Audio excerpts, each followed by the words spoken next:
Brew Strong is brought to you by Blickman Engineering, home of the top-tier brewing stand. Visit them online at blickmanengineering.com. Brewers, it's time for the beer radio you've been looking for. This is the show that dispels myths, tackles the toughest topics, and makes no apologies for geeking out on beer. Hosted by two guys that drink before they think. Jamil Zainasheff and John Palmer. This is Brew Strong.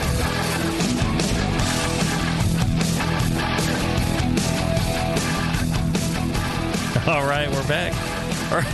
Hey, howdy, hey, my brewing brothers and sisters. Jesus Christ, it's smooth. This is very professional. I think we've got this down pat. 8 years in, and it's like butter. We couldn't do it any better if we were sleeping. It would probably sound better if it was fully asleep. Should we just start over instead of just tired? Let's just start over. Oh yeah, let's just make it worse. Yeah. Oh my God! This is what happens when you drink before you think. There you go. Yeah. Or you think before you drink. What does it say? What does announcer man say? Drink before they think. Is that what they say? Mm-hmm. Yeah. Well, that pretty much that's true. Yes. If you thought before you drink, that wouldn't be very provocative, would it? I'm going to consider having Drinking this fourth blindly. Right. Right. Yeah. I don't bother with that type of thing. So I'm not 100% sure what kind of show we're going to do here. But I think it'll be riveting no matter what. Well, luckily we have a guest to bail us out. Right. So let's go to my idea of the show, which was we've got in the studio with us Ken Anthony from Device Brewing in Sacramento, California. And he started out with a nano concept, and we talked about the last show, some of the things he learned and the struggles that he had with the nano and getting up to a size that's now a sustainable business model, possibly. Kind of going from there. And so, one of the things I thought would be nice to talk about is, especially just having gone to the GABF and sat with a lot of my other brewery owning brethren, and, whining and complaining about various things in the beer business. I thought it'd be interesting to kind of do a show about the business of beer, about the business of the tap room, the competitors, distribution, things like that. I thought those are questions that you don't hear answered on any of the Brewing Network shows. You very rarely, even on the session, hear anything about that sort of aspect of it. It tends to focus more on the brewing aspect. And I think if you're interested in opening a brewery or a pub or something like that, I think that's useful information. Well, John, you had some interesting questions and kind of a juxtaposition between your brewery, Jamil, and yours, Ken's. And John, you ask. I don't want to do it for you. Sure. Well, I think, last show we talked with Ken about, what were his greatest hurdles, what lessons learned, what would he have done differently in starting out, what has he learned this past year. And I think, again, for a lot of starting nano brewers and people planning to get into this, what do you see looking forward, Ken? You're basically a 1-year-old brewery. What necessary steps are you thinking about in your mind that you're going to have to tackle in this next year or in the next 2 years? And I think, Jamil, you are essentially a 2-year-old brewery, different scale. But again, that same kind of planning is happening with you. What do you see as necessary steps looking forward? I think this kind of heads up, giving new brewers, planning brewers, a look at the size of this hill that they're going to climb will be very useful for them. Well, and I think, we're 3.5 years into it. Sorry, 3. Yep. And, I think, one of the things is, having good business sense, having a vision. I think it's very similar to, we talked about Blickman Engineering and our good friend John Blickman there, sponsor this show. And I think one of the reasons that Blickman Engineering makes, such good products is because of the passion that they put into it, right? Just like when we're making our beer, we've got the passion behind it. Yeah. But the thing that makes him able to sell, that equipment at a reasonable price and things like that, and us able to sell our beer at a reasonable price and be successful at it is, good business sense. So I think, if you look at, Blickman Engineering, good business sense, good products, passion for what he's doing, so he's successful at it. And I think, those are you need to look at examples of successful businesses, not necessarily in the same space you're in, but it's helpful to look at other places. Why is it that such and such is successful? Why is it that there's a Walmart in every town? Is it because of the quality of the employees, the quality of the merchandise, or is it that they're aggressive on pricing and things like that? What can you learn from that? What can you learn from the other end? What can you learn from a Neiman Marcus store? What can you learn? What kind of business do you want to be in? So I think asking those questions of other businesses and how they've succeeded or not, and what kind of model you want to do is really helpful. John, you asked, what we at Device need to do going forward. What do you see as necessary next step for your business? I mean, is it just more fermenters? Is it advertising? Is it promotion? What kinds of things do you see to help you to firmly help you grow your business or to make your business more successful? Well, it is more fermenters, but we're pretty space constrained, and we have doubled our square footage since last year. We have about 3,200 square feet we occupy now. We could add more fermenters over there, but the building that we're in does not lend itself to production brewery. Okay, we can get away with it right now on this small scale, but I would never build out a proper brewery in that building. It doesn't have any rear access for a loading dock, and everything comes through the front. It's just it's not lending itself to that. The next step for Device Brewing is really going to be more beer, but it's going to have to be more beer in a second location. It's going to have to be a place where we can build a proper sized brew plant, where we can package more beer, where we can bottle out of there, where we can have a larger tap room and be able to just put more beer out into the market. And I don't mean that flood the market with our beer. It'll still be very small. It'll still be a small microbrewery, but we have to meet demand. And there's a certain point you have to produce a certain amount of beer in a month for it actually to pencil out once you get past all your expenses. Mm-hmm. Okay. Yeah. Jamil, you moved from EJ Fair to your current location. That's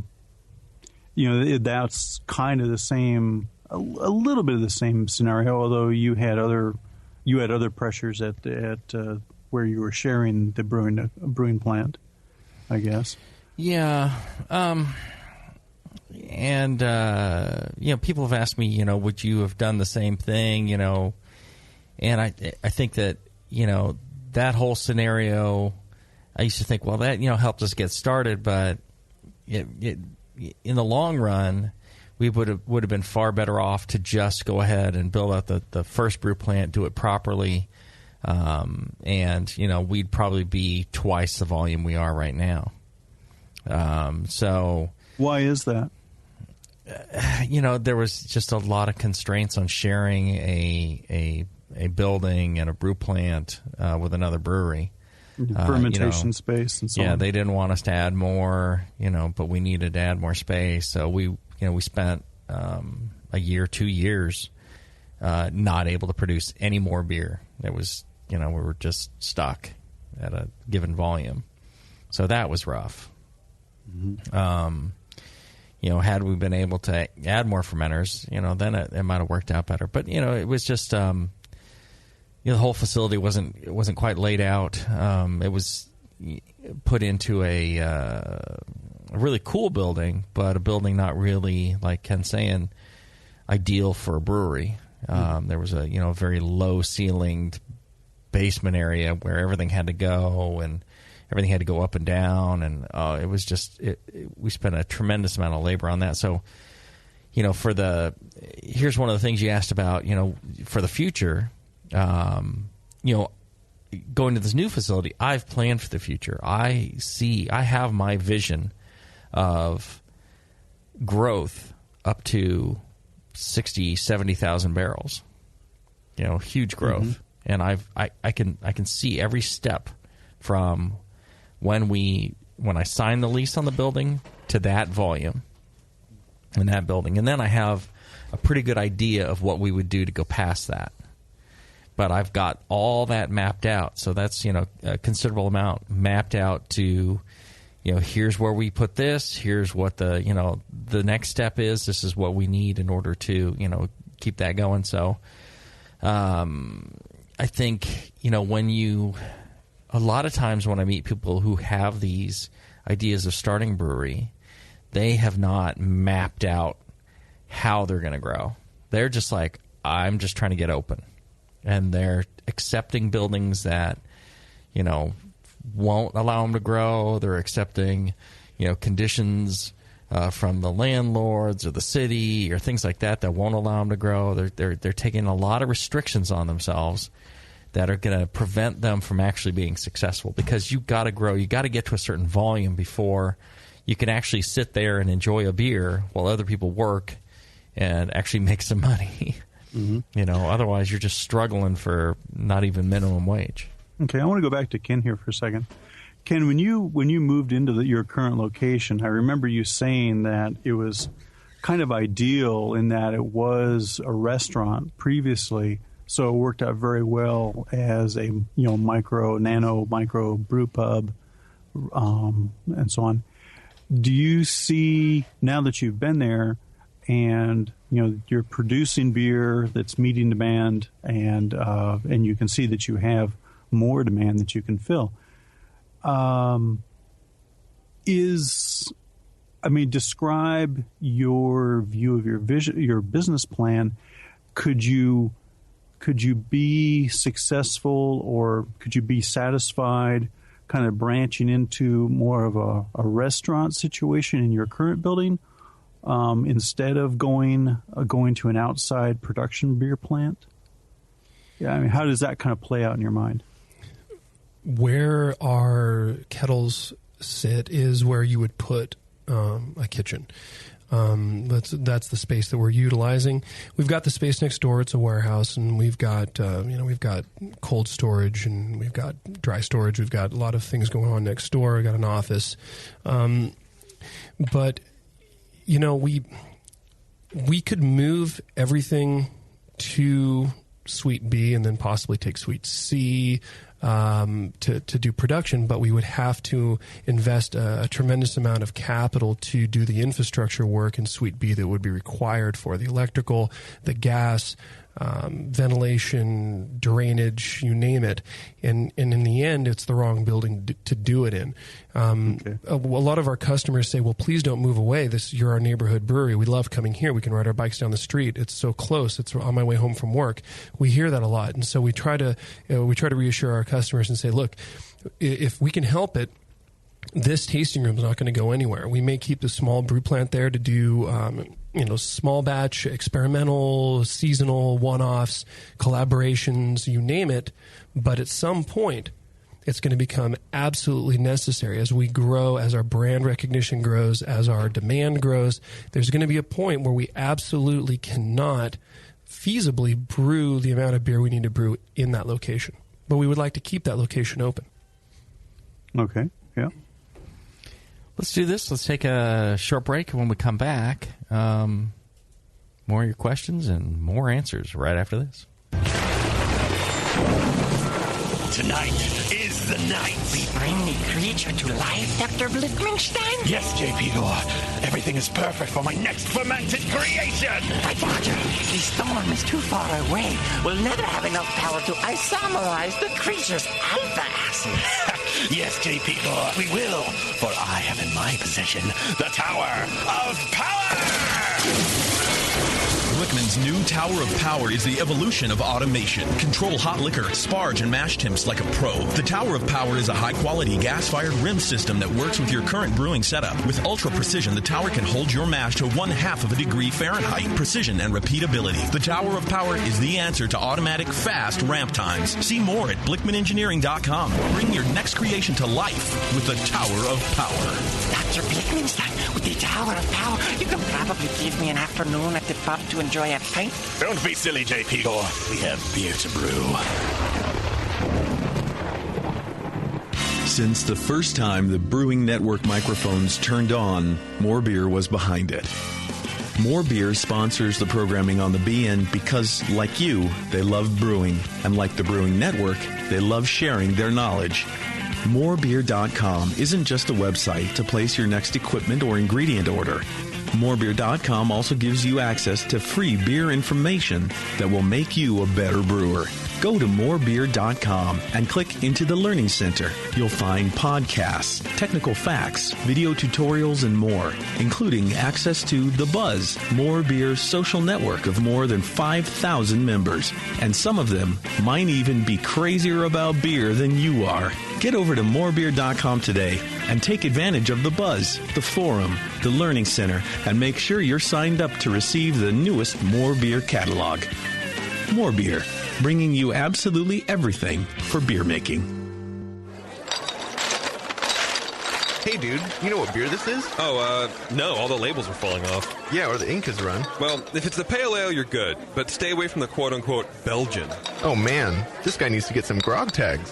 Grog tags are reusable, write-on, wipe-off, commercial-grade bottle labels for your brew. The guys at Grog Tag are homebrewers. They wanted great-looking, sturdy labels for your bottles, buckets, carboys, kegs, and growlers. They also wanted a label that not only looks good, but can be easily removed and reapplied during bottling without that nasty glue residue being left behind. No residue, water-resistant, and ice chest approved. Grog tags stay on in water or an ice chest, and they stay legible. Visit grogtag.com to customize your label or coaster from dozens of different templates for free and see how awesome your bottles can look.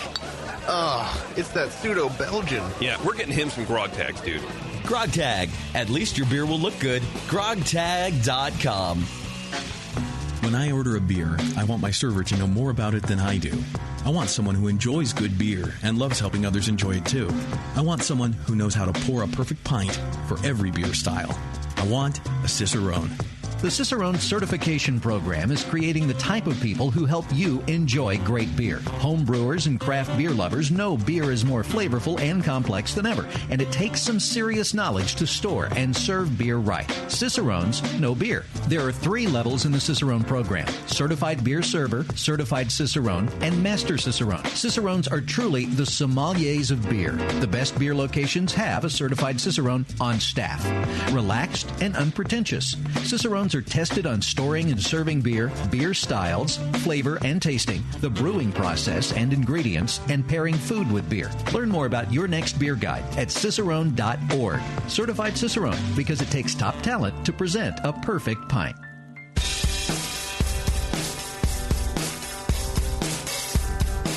Back to your hosts, Jamil Zainasheff and John Palmer.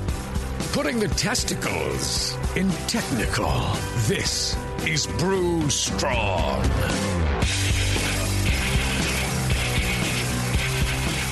All right, we're back. We're talking kind of the business of brewing and breweries and things like that. You know, at GABF, a few of us got to talking, and one of my friends, he was lamenting the fact that he opened his place when there was nothing else around, and he really, converted this entire region into loving craft beer, and he was the slamming place. And then after doing this for, quite a few years now, There's a bunch of new upstarts, in the area, people with, small brew kits coming in and, starting up. And he was glad to see that, glad to see craft beer growing. But the problem he had was no business sense from these guys. So they would open up, in a possibly sized brew kit. And even if they did, have a bigger sized brew plant, they weren't running their business efficiently. They were all doing, he was telling me about one guy doing like half price happy hour. And sure enough, it, took a bunch of customers away from his place, got them over to this other place where they're drinking half price beer. And, but then this place, the guy was telling him, he said, what's wrong with my business? There's only people here during happy hour. It's nice and busy, but the rest of the time, I'm not selling a drop. There's not a soul in the place. And he's like, of course not, because when you discount your beer, when you sell stuff at a lower price, what you tend to generate is consumers that are interested in your low price beer. They expect that's the true price, and the price you're selling for other times, it's too high. And so they become very focused on that discount, and you offer that discount every day. They're just going to show up for the discount. They're not going to show up the rest of the time. Do you do any pricing happy hour things, Ken? We tried it on a trial basis, and it didn't work very well. We did 3 to 5 p.m. Thursdays and Fridays. We knocked $1 off of some beers, $2 off of other beers, depending on what it was. And, for the first week or two that we were doing it, we saw, people, hey, all right, let's go in there. But then we saw it basically settle back down to what it was before. So it didn't really, in fact, increase sales during those that 2-hour period, those 2 days a week. You're just giving money away. We were, and we went ahead and did away with it because at the end of the month, we weren't seeing any difference during those hours. So we thought, well, it's obviously not working. Right. So we stopped doing it. And honestly, I think I've had one customer that came up to me and asked about it. Well, and I'll tell you why that this does not work, and it's not a model for tasting rooms. Happy hour is a reason that a restaurant bar uses to draw people in that also sit there and order high, full price food, or they'll do discounted appetizers, so people will come in and drink lots of beer at full price to get them maybe also to come in hour earlier than they would have otherwise. Right. Yeah. Right. And, but it doesn't do any good to shift those customers from a time when it's full price to a time when it's discounted and not have them stay longer. If you're just moving them to a different time slot and discounting it, you're not doing yourself any good. Unless you're so busy during those other times that you can't fit more customers in and you want to move some customers to some other times, perhaps. But otherwise, you're not doing yourself any good. You need an overall increase in business in order for it to make sense. And unfortunately, when you do something like that, you don't have other items to sell that is making up for the loss that you're taking on the beer. Beer is the thing you have to sell, so you don't want to discount it. And the other issue that some of these guys, the new guys that came in, were having was. One of them was giving away free peanuts and all the peanuts you could eat. So they also had other food. They had like appetizers and stuff that they would make and sell. But he was like, nobody's buying the food. People are eating peanuts. They're going through $1,000 in a little tasting room, $1,000 in peanuts every month. Wow. Ken and I were talking, and we've offered some bowls of snacks and stuff. You can easily go through $1,000 in snacks. Wow. No problem. My favorite fun fact is that, we spend more money every month on pretzels than we do firing our kettles. Yeah, there's another tap room around the corner from the Hop Grenade here. And they do that. They keep pretzels on every table in bowls. Mm-hmm. And I've often wondered, is it negligible, the cost? If you guys are all shaking your heads. No, well, and I don't really know what benefit it's giving other than they don't offer any other snacks, and if they did, I'd buy them, and the pretzels kind of get stale, and well, and legally, you can't put a bowl of pretzels out and let people just stick their grubby hands into pretzel bowls. You have to give an individual serving, a fresh serving, to a customer. You can't have a bowl that multiple customers have reached into. That's not allowed. Otherwise, you'll get Ebola. Right. Is that it? Exactly. So, if you put a bowl of pretzels out for a customer and they take a pretzel off of it and they eat that, when they leave, you have to dump that bowl of pretzels. You have to wash the bowl, and then you can refill it with fresh pretzels from a properly stored thing of pretzels to your next customer. You don't keep the same bowl of pretzels for everybody. But a lot of places do that. It's absolutely nasty. That's why you don't want to ever reach into some bowl of peanuts or something like that. Peanuts in the shell are a little bit different story because they have a shell on them. It'd be like a bunch of bananas. You could leave out bananas because they have their own skins that are not consumed. You could peel that off, and that's fine. But not pretzels or shelled peanuts. You can't do that. So, Ken, from this whole thing, I'm just absorbing. Silence is agreement, as the Torah says. Okay. It's a famous passage. I'm wondering what, through this whole process, what surprised you? Where to begin? Certainly the sheer number of tasks that need to be addressed in a given week, I'd say, would be the biggest surprise. Because, as Jamil pointed out, and he's absolutely right, you're brewing the beer, cellaring the beer. This is part of it. It's a fundamental part of it, but it is just a part of it. I spend countless hours a week on phone calls, answering emails, writing my reports. Brewers have to fill out quarterly reports, but I do them monthly because the state wants their excise tax monthly. So I basically do a TTB report every month that I don't file, but then I use that for my state. And then when my quarterly TTB comes up, I just sum up the three. It saves me a little bit of time. And, these are the things you spend hours and hours and hours on. I was doing my TTB report, my quarterly for the third quarter. I was up at 4 a.m. so that I could have some peace and quiet before my 3-year-old woke up, and then it would be game off, and I'd either have to go to the brewery to finish it up or, shut the door and be a mean daddy. So, these are the things you just don't think about. And, it's not a report where you just fill in a number here, fill in a number there. Okay, done. No. It is the most torturous of reports. You wouldn't believe the way that this thing is laid out, and the categories and the math involved in this thing. They want to know every last little thing. How much you produced, how much you racked over to Brights, how much you racked into kegs, how much was lost, how much was consumed in the tap room, how much went out in kegs, how much went out in bottles. Exporting, importing, destroyed under supervision. Destroyed, at another facility, or destroyed at your facility. If it's at another facility, then you need to have gotten permission. And then there's, and then the way the column, you sum up all these columns in both directions, and then they need to match this other set of columns on the second half, and if it doesn't match, then there's something wrong. And then it's all these things, but by categories, like the cellar, the kegs, the bottles, the indeterminate, the bulk.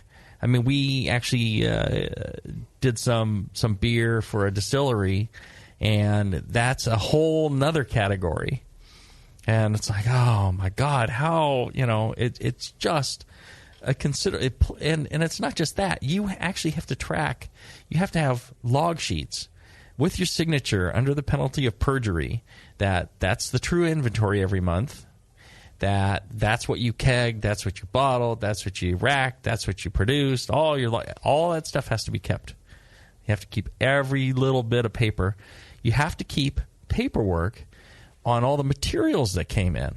So all the grain that you received, you need to keep those bills of lading. You have to file them with how much you took in, and that needs to match how much you say you used to produce everything. So this is a common error that people don't do. They don't bother tracking what's come in, and you have to save all those pieces of paper for 3 years. So when the TTB comes, you can give them this giant cases of paper saying, "Here's all our receipts," and they can go through the whole thing. And they need to know how much malt you used, how much hops you used, how much hop extract you used, how much other ingredient you used. Like, if you use dextrose or something like that, you got to track that as well. All that needs to be added up, and it needs to match all your receipts. Because if you're bringing in a bunch of grain and you're not showing it produced into beer, you're cheating on your taxes, right? Is this? Do you see this as a little bit tyrannical? Like, at what point is it tyranny? Well, I think that when you're dealing with a giant business, a large producer of millions and millions of gallons of beer every couple of days, yeah, it's substantial, and I think there needs to be some checks and balances on those businesses because otherwise, if they just let a little bit drip out underneath the rug, it could be substantial. So I see that. And then they have the resources to properly do this. But when you're a small brewer, it's a huge amount of effort. I think, for small brewers, maybe they could come up with a law that's like, okay, if you're under X number of barrels, you just tell us how many barrels you produced, and we'll trust you on it, that type of thing. But I don't know that that's ever going to happen. So we have the same restrictions and same, auditing and tracking that the largest brewers in the world have in the United States. Well, an interesting question just occurred to me, Jamil. Given that you have to do all that tracking, how easy or convenient or inconvenient is it for, say, a home brew club to buy some malt from you? Oh, that's a good question.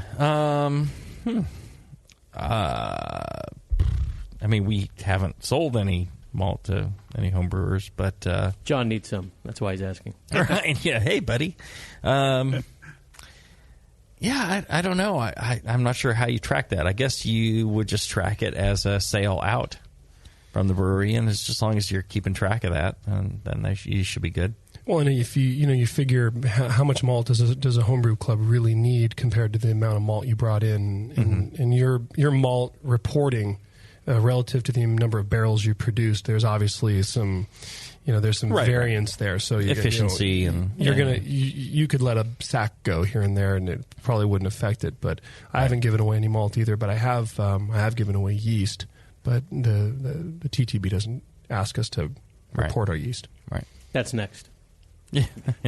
New legislation coming soon. Well, and speaking of next, have you tried out the new Sour Hour show? Have I? Yeah. Yeah. When I'm not having an out-of-body experience. You're part of doing the show, yeah. Well, I meant it as in like the royal you. Oh. Ken, John. I have not. I have to tune into that. Sounds interesting. It is. Jay from the Rare Barrel. Master of making sour beers. If you really are interested in making some great sour beers, check it out. It is once a month on Wednesdays at 5 p.m. Pacific. 5 p.m. It's usually toward the end of the month. The next one's coming up this Wednesday, October 22nd. You can look. We try to give you as much notice as possible on the social medias. Mm-hmm. Well, I love Jay. Super nice guy, and really intelligent. Really knows his stuff. So. Great show to listen to. Indeed. We've only done 2 so far, but yeah, Jay's been killing it. It's funny, Jay's last name is Goodwin. And you know how people's last names will often correlate to what, blacksmith, what your ancestors did, builder, whatever. Shithead. In my family's case. But with Jay's, I wonder, Goodwin.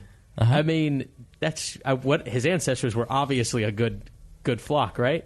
Goodwin. I mean, it's his name's. Think about it. His name's not Jay. I'm so excited about this. His name's not Bad Lose, right? Yeah, it could be worse. I'm just saying. I don't know. These are the things I think about when I'm home alone and the power's out. It's Goodwin, but is it? I imagine it was probably related to Good Wind. It was maybe like sailors or something. okay. Or horse racing. Right. Well, Scott, in your case, I mean... I don't think it means what you guys think it means. I'm just saying. Were your ancestors Russian comedians, perhaps? Yeah. In Soviet Russia, car drives you. Yeah. No, they were Polish. Oh, okay. But yes, they were comedians. All Jews are comedians, John. Come on. Oh, that's right. Yeah. That's right. It is the national or the racial talent that goes with it, right? Exactly. There you are. Makes perfect sense. Did we take a break? No, we didn't. We should. Okay. I have a good question after the break. Does it have anything to do with beer or brewing? No, it has to do with big government. Okay. Well, let's do this. Let's take a short break, and when we come back, we'll hear Scott's question about big government right after this. A few things happened 30 years ago. ARPANET migrated to TCP/IP, and the Internet was born.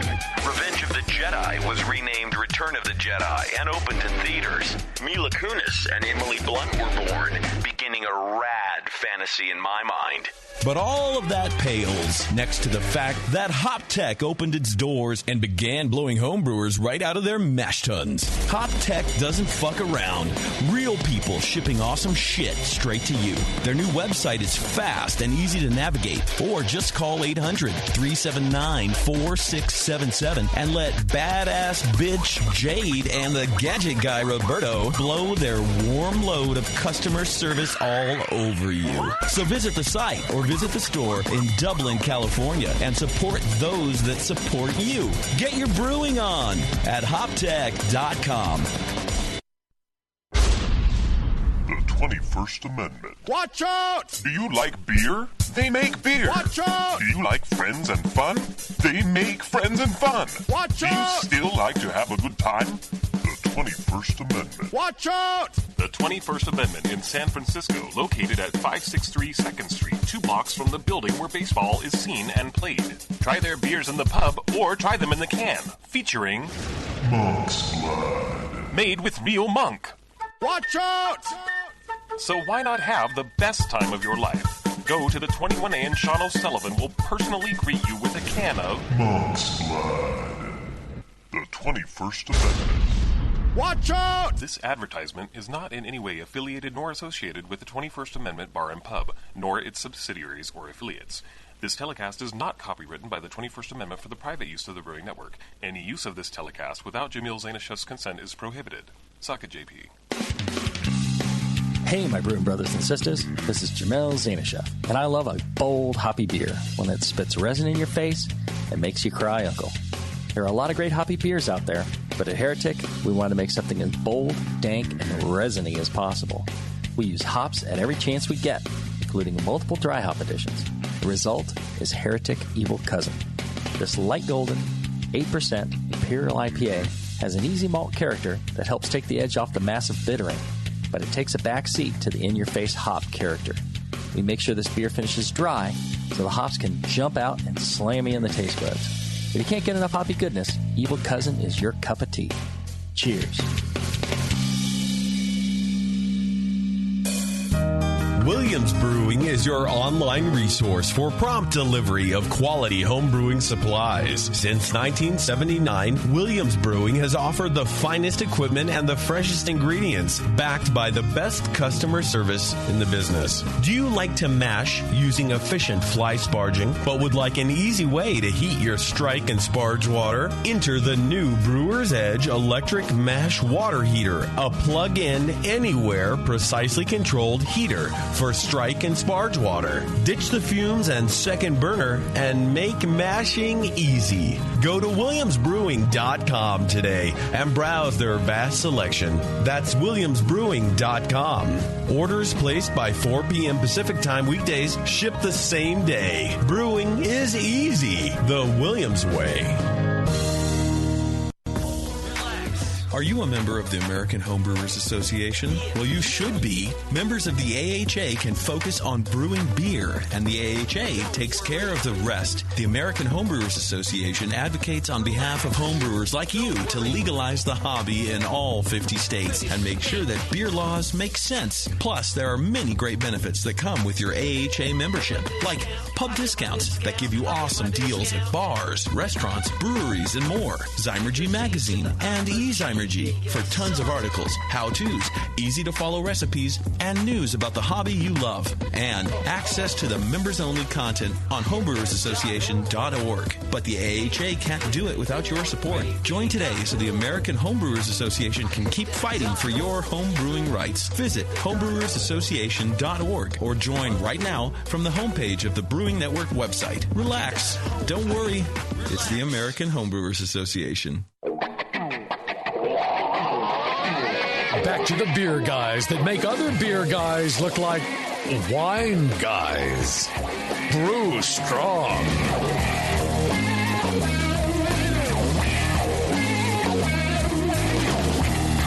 All right, we're back. We're talking the business of brewing with Ken Anthony from Device Brewing in Sacramento. And we're kind of, during the break, lamenting the fact that, you know, you keep growing, you keep, reinvesting, and you ask yourself, so at what point can I stop, just pumping everything into this and actually, get some money back out of, my investment? How does this eventually start to produce cash and not just suck cash all the time? When AB InBev buys you out. There you go. All right. Do you have a phone number for them, or 1-800 Budweiser? There you go. And it's tricky.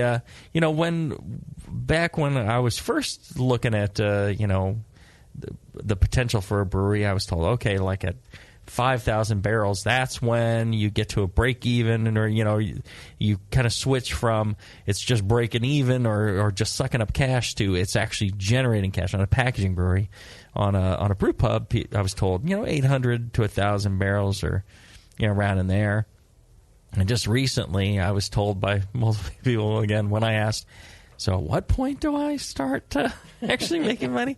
And they were like, well, it seems like 7,000 to 8,000 barrels on a production brewery and maybe 1,500 on a brew pub. Well, it'll always be 25% higher than what you're right. doing. Yeah, whatever I'm producing, it's always it's a little bit further, It's like when you're dealing with kids and you got to walk somewhere, just a little bit farther, a little bit farther. It's the my carrot. feet are tired. It's the carrot, right? You'll have candy when we get there. Yeah. It's one of those things. I'm still waiting to take a paycheck. Oh, that'd be nice. Yeah. Well, just 25% more, and I'll be there. And you'll be there. Yeah, you'll get it. Yeah. Just keep going until I get there. Then it'll be 25% more. Right. Well, I wonder how if it really surprised us. You can tell me if it surprised you guys. How many things are based on your gross sales and not your net sales? First and foremost, rent paid to the landlord. They base all that percentage rent stuff. When you rent a commercial space or maybe a retail space like we do, then like for a tap room, you pay your set rent, and then you pay a percentage rent once you get past a certain threshold. But the threshold is based on gross sales, not your profitability. Same thing with taxes. It's all based on your gross sales, not your net. So basically, the only person interested in you being profitable is you. Everybody else, all they care about a slice of your nut. Yeah, right. Which to me is just unbelievably short-sighted on everybody's part, because if you do it based on, and people go, well, so many businesses aren't profitable, so they wouldn't be able to collect nearly as much. Well, do you know how many businesses would be profitable if not for huge burdens placed on them by the things I just mentioned? So, is that the case for you guys, and did it surprise you? Our rent doesn't go up when we make more sales. Right. But, a lot of things are determined off of, the gross. And, I think, along those lines, one of the reasons is if they were to allow it to be off of the net, the problem is you can adjust that net. You can soak up profit quite quickly and say, nah, we didn't make any money. You can pay yourself more. You can do all sorts of different shenanigans so that the business is not actually netting anything. So that's why, like when we have a loan that helped build our new facility, they look at not necessarily they want to see a net profit, but they're more interested in seeing what kind of money's coming in, what kind of products going out, how much we're actually our net our actual gross revenues, and that's a much more important number, because they also realize we're using a lot of the money that comes in to buy more equipment, and so they're okay with that. They're like, yeah, that's fine, just don't stop taking in revenue. Right. So in a way, it can work for you too. Yeah. Because if they worried just about net, nobody would give us a loan. That's true, and what you said makes perfect sense. But there's just something that doesn't quite sit right. I mean, Amazon. Right. Mm-hmm. How much Amazon does an unbelievably gigantic amount of revenue, inconceivable amount of revenue, but they're not profitable. So how important is the revenue number? I mean, it's important, but profitability is the key. For if you're a landlord, right, don't you want the guy to go through his 10-year lease? I mean, if he's not profitable on month number 8, you're screwed too. Right. Well, and it's the initial. Well, that's why they have you sign personal guarantees on a lot of the stuff. That's why the initial period they They have to get something from it, and on something like Amazon, it's the potential for later on. This is why it's like businesses that never made a penny. Their stock sells for huge multiples because what? Well, they got the potential to eventually charge the daylights out of all Facebook users, and make money or something like that, or sell tons of ads, and that's why the stock is so valuable, and a lot of nonsense like that. It is nonsense. Nonsense. Balderdash, to use your term from the rubbish 20s and 30s. Yes. You don't think balderdash is the term? What kind of balderdash have you been? We have chat. What? From the chat room? No one's monitoring it because Bevo had a doctor's appointment for her sick kid. Okay. So for all I know, they're in there asking questions, and she couldn't just let her child wither away. She got to, abandon the chat room. She was worried about Ebola. Bevo was. Was she? Seriously? Yeah, I did. I mean, I talked her off the ledge, but it's amazing to me how many people are actually concerned. It's unbelievable. Well, I'll tell you this. I think it's not as much to worry about as some people would, but I think it's nowhere near as non-panic a situation as the government would have you believe, because people putting on all this protective gear, still getting Ebola, it's a little easier to get than, oh, no, you have to rub your face in the person's poo and blood. I don't think it's quite that hard to catch. I think you catch it like you catch a cold. That is not my understanding. Yeah. By the way, this is also the third hysteria over Ebola in the last 15 years. The third one. Yeah. There you go. Right after you get your heterosexual AIDS and SARS and swine flu and avian flu, and there's too much fluoride in your drinking water. Ebola seems a touch easier to get than AIDS. I don't know. Maybe we have different lifestyles, but for me, I don't worry about getting AIDS. Really? It's like a typical Saturday night, Right. And then Monday you're at the clinic. Yeah. How do we loop? Has anyone gotten AIDS in your tap room, Ken? I'm just trying to loop this back into beer. Not that we're aware of. There was that noise in the bathroom that time, yes.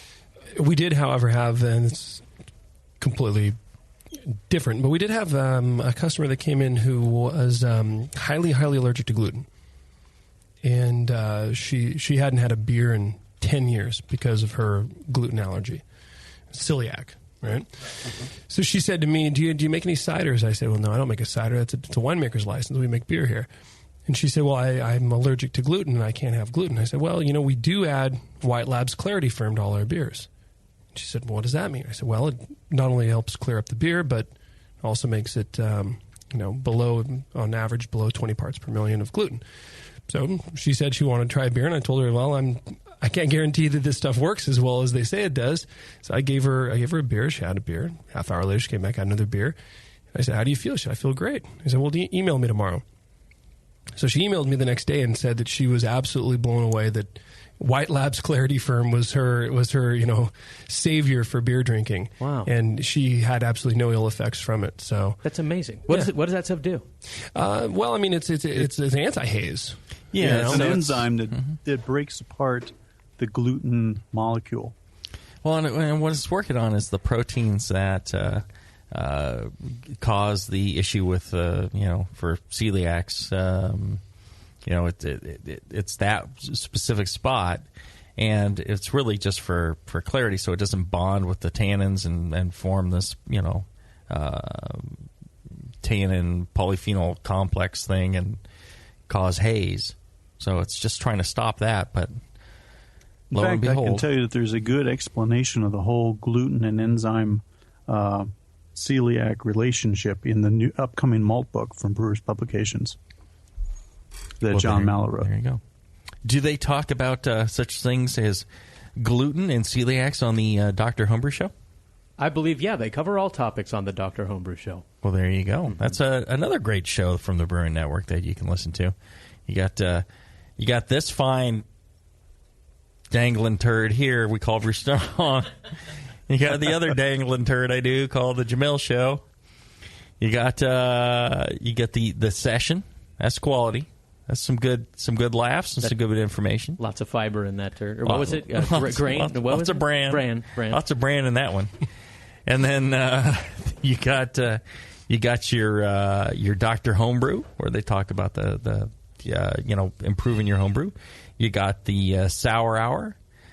You got the you used to have the Homebrew Chef. I'm not sure they're doing that anymore. I think Sean, I don't know what happened to him. Jesus, he got taller, I think. He got busy. And then what else we got? I don't know. What, show-wise? Yeah. We did the Sour Hour, Dr. Homebrew. Oh, and we covered it all. There you go.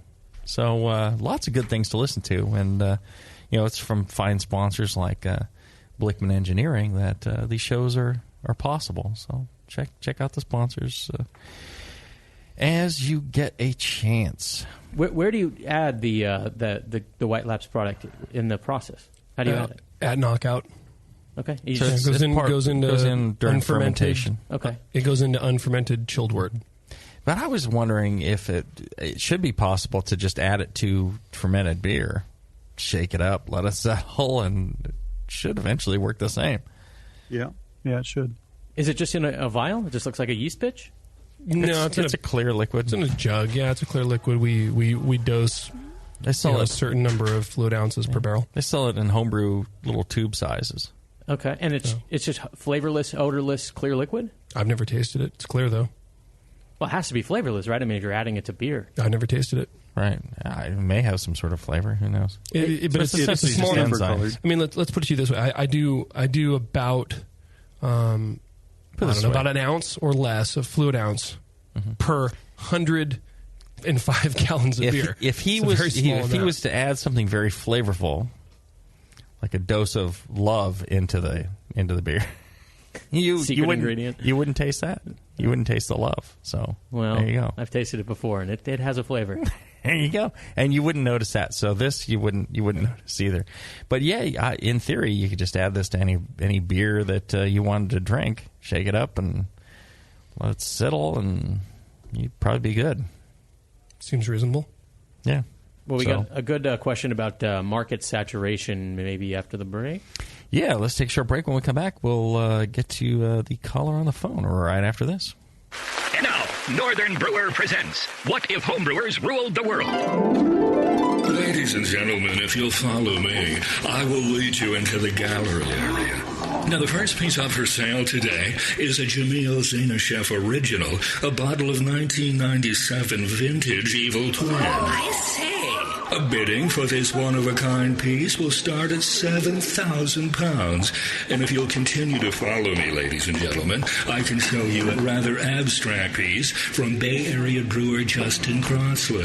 It's a German Doppelbock entitled Justin's Giant Bock. The brewer's notes here indicate that this beer had excellent mouthfeel. just a crazy dream? Or is it? With Northern Brewer, a thirsty nation can craft its own ale and lager for the greater good of mankind. Northern Brewer, the home of superior customer service and the finest selection of home brewing goods for the future. Have you ever dreamed of attending the World Brewing Academy? This year, thanks to Lalamond and Danstar, one lucky brewer will make that dream a reality for free. Lalamond and Danstar invite you to enter the Beer School 2015 contest. One lucky grand prize winner will receive fully paid tuition to the 2015 World Brewing Academy web-based concise course in brewing technology worth almost $4,000. From now until December 13th, 2014, every Danstar yeast packet you use is your ticket to enter. Visit danstaryeast.com for the details and to print your official entry form. There's no limit on the number of times you can enter, so get brewing with Danstar and get your entries in to the Danstar 2015 Beer School Contest. Whether you want to build your home brewing skills or build a career as a professional brewer, this course will change the way you think of beer and brewing. Enter at danstaryeast.com and get the dry yeast advantage with Danstar and Lalamond Premium Brewing Yeast and enter to win. Hi, I'm Jamil Zainasheff, and in addition to my work on the Brewing Network, I write the style profile column in every issue of Brew Your Own magazine. Hi, I'm Sean Paxton, and when I'm not prepping for the Home Brewed Chef on the Brewing Network, you can find me writing articles on how to cook with your home brew for Brew Your Own magazine. Greetings, cretins. This is John Palmer, and when I'm not writing for Brew Your Own, I'm reading it. John Palmer, Sean Paxton, Jamil Zainasheff. If you love listening to them on the Brewing Network, you'll love reading their articles, tips, and recipes in the pages of Brew Your Own magazine. Join Jamil, John, and Sean 8 times a year in Brew Your Own. And when you subscribe to BYO on the Brewing Network website, half of your subscription price goes right back to the BN to support great beer and food programming.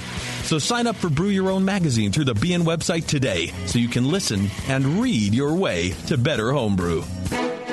Hi, I'm Jason Harris, the proud owner here at Keystone Homebrew Supply. We're thrilled to be entering our 20th year of supplying this great industry. And to show you, the Brewing Network Army, how much we appreciate your support, we're offering you 10% off your first order on our website, KeystoneHomebrew.com. Just use coupon code BNARMY at checkout, and I'll get your order out the same day. My goal at Keystone Homebrew Supply has always been to have a complete supply of everything a brewer could want. When you place your order online or when you come into our store, it's our goal to have everything on your list and more. One aspect of KeystoneHomebrew.com that we're really excited about is the ability to fulfill customers' exact grain bills. Do you hate to wait? Keystone Homebrew Supply can get your precious yeast and hops to you within just one day if you live between Connecticut and Virginia, and within 2 days east of the Mississippi. KeystoneHomebrew.com. Coupon code BNARMY. I'm Jason Harris, and I approve this message.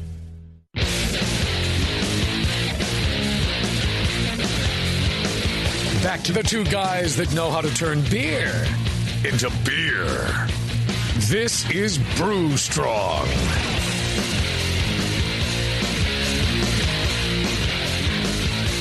All right, we're back, and we got a caller on the line. We're talking the business of brewing, and if you have questions and you're listening live, you can actually call in 888-401-BEER, and Scott will run back and forth to the booth since Bevo isn't here, and he'll answer the phone, and there you go. That's all it takes. I wear many hats around here.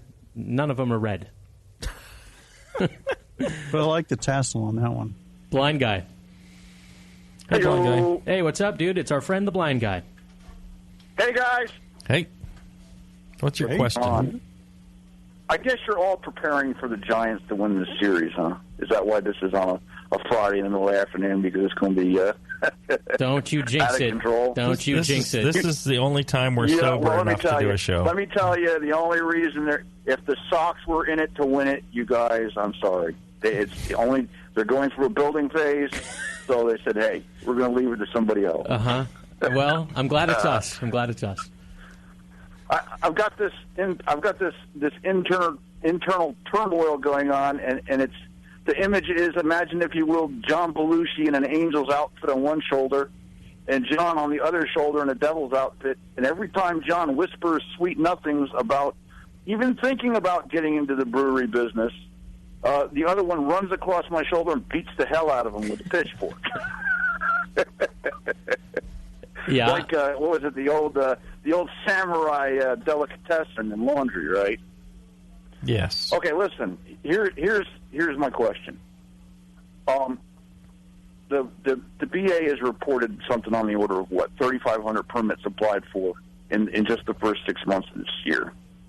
And I'm wondering if this is similar to that first bubble that we went through, what, in the middle, I guess, to late 90s, and how that, what was there, 90% failure rate on that, and I'm wondering and worry to a certain extent about that same thing going on again with all these permits and all these people thinking, oh, it's just about brewing beer, it's not about business, it's, you know, and these bankers and investors again going through the same thing and pulling back because of that situation, because of that fear of getting burned again and that same bubble bursting, you know, that it's going to be.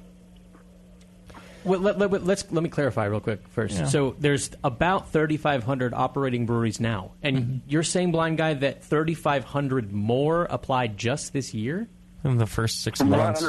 That sounds like that can't be right. Is that right? There's a ton of applications, but the thing is, are people intending to open breweries?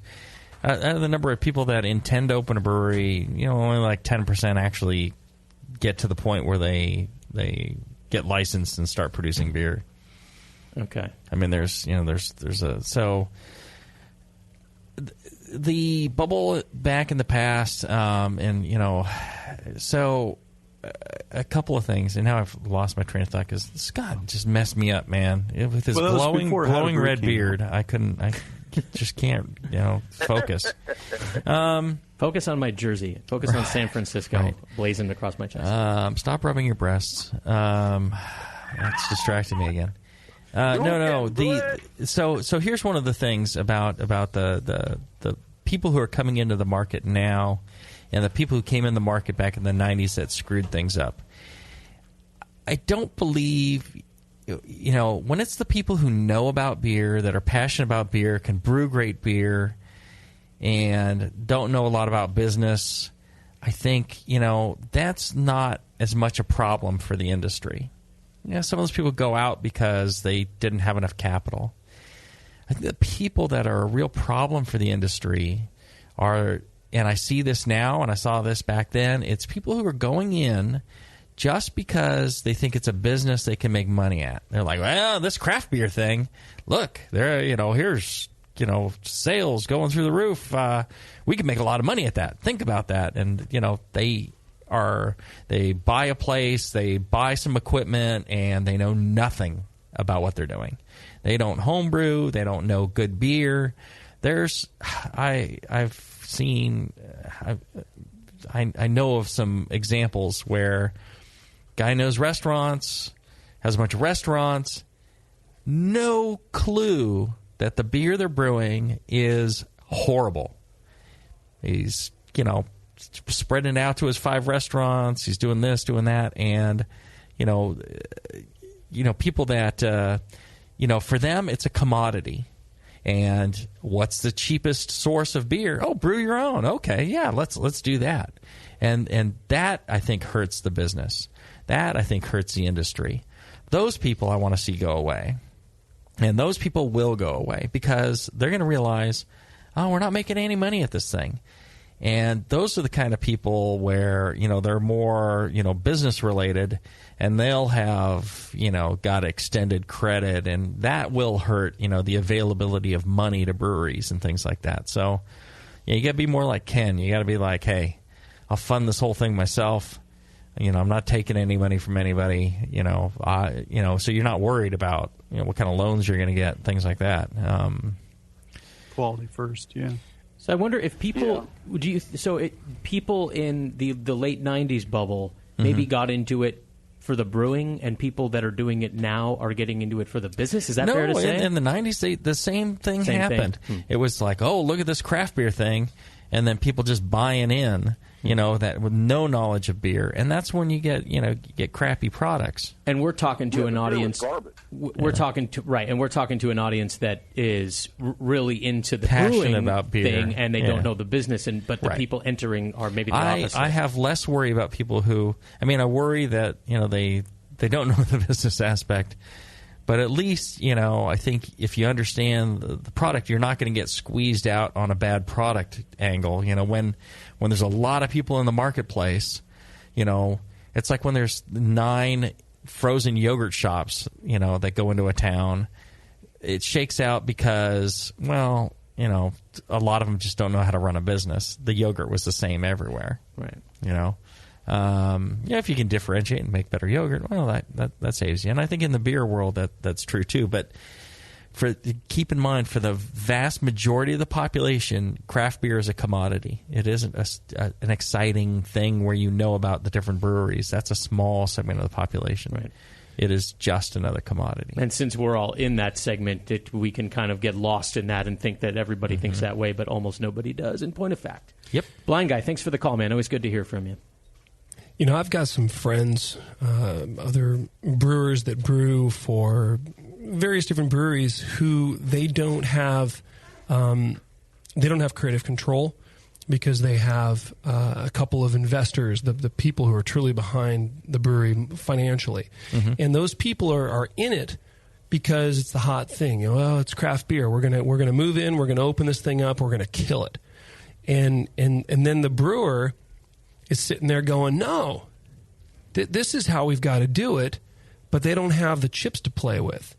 They've got their skill, they've got their recipes they bring to the table. They may have a small stake in the entire deal, but at the end of the day, it's their investors, it's the money men behind the deal that pull the strings. And so these guys, their hands are tied. They can't buy the ingredients they want to buy. They're forced to buy lower grade grain. They're forced to buy certain hops varieties, and they're forced to push out beer as fast as they can to have as many different beers on draft as possible, instead of just saying, hey, let's just do 4 or 6 really well. No, we're going to do 12. And I talk to these guys, they're lamenting over the fact that they can't just do it for the sake of brewing great beer. They're doing it because I can't say what they are, but they're these people who are just doing it for the money. Of course, it's a business, right. But if you're treating it like a commodity, it's when you have people that have deep pockets who see the writing on the wall that, hey, craft beer is cracking right now. Let's get out there. Let's get a piece of that pie. You're gonna see a beer that reflects that. Not beer that reflects the passion for those of us who are complete nerds about beer and live and breathe and drink craft beer. It's what we do. It's who we are. And it's why I walked away from a very, promising and lucrative profession as an engineer to do something that I was truly, absolutely crazy about. And that is high quality beer. Well, and speaking of getting a piece of that pie, have you checked out our fine sponsor, AdamandEve.com? If you like a good piece of pie, I'm just saying, AdamandEve.com, great place to go after you've enjoyed a nice slice of like apple pie or peach pie, something like that. You might, while you're enjoying your pie, go to AdamandEve.com and check out some of the great things that they got there. There's a lot of adult products. If you enjoy sharing some time with somebody special in your life, or even if you're all by yourself, hey, you can find some goodies there. If you use the offer code Jamil, Jamil, at AdamandEve.com, for a limited time, you're going to get 50% off of just about any one item that they have to offer. You buy the one item. That's all the money you're going to part with. Then they're going to give you free shipping, a free extra gift so essential I can't mention it, and 3 free adult DVDs. And you don't just get any DVDs. You get to choose from categories such as anal, arbitration, big breasts, big butts, bisexual, chunky co-eds, lesbian, gay, MILF, POV, and a few others. I can't really remember. That was decidedly worse. Do they have Harry? What? Do they have Harry? Harry, yes. On the topic of pie. Yeah, they have Harry. They have pie lovers. They got it all. Cream filling. Cream filled. They got it. They got any kind of pastry you're looking for. And like I said, all you're going to part with is 50% off just the one item, and and they got good pricing. Amazing deal. So check it out, adamandeve.com. You can even do it for your mobile phone. Use the offer code Jamil, Jamil, at adamandeve.com today. All right, let's kind of wrap this up. Yeah. I think, a lot of good stuff. I think we could do another couple hours of this sort of thing, because you never really hear about it, I think. Well, we'll have people to don't keep want this- to talk about that sort of thing. Yeah, have to keep this topic going every couple shows. Yeah. Ken, thank you very much for coming down, spending the time with us. And it's my pleasure. Thanks for having me here. Thank very you. useful. It helps us talk about things that normally we don't get a chance to talk about. It'd be interesting to get like Ken Grossman in here or something. So we have like the true small, medium, large The Kens. round We'd have the little Ken and the big Ken. Right. Okay. Yeah. Would you guys Small, have to call me Kenny? Medium. Multiple size Kens. Yes. Yeah, you'd be Kenny. I'd have to be Kenny in that situation. There you go. Well, if you like this show, you like that what we do, make sure you reach out to our sponsors, especially Blickman Engineering. Check them out, blickmanengineering.com. They've been paying for this show for like 8 years, so you haven't had to. And I think that's a great thing. They make lots of good stuff, so lots of fun things there. And check out the Brewing Network store, thebrewingnetwork.com/store. Books, hats, hoodies, glassware, all sorts of stuff. You buy that, all that profit goes to the bottom line of the Brewing Network and helps keep shows like this on the air. Till then, brew strong, everybody. Brew strong.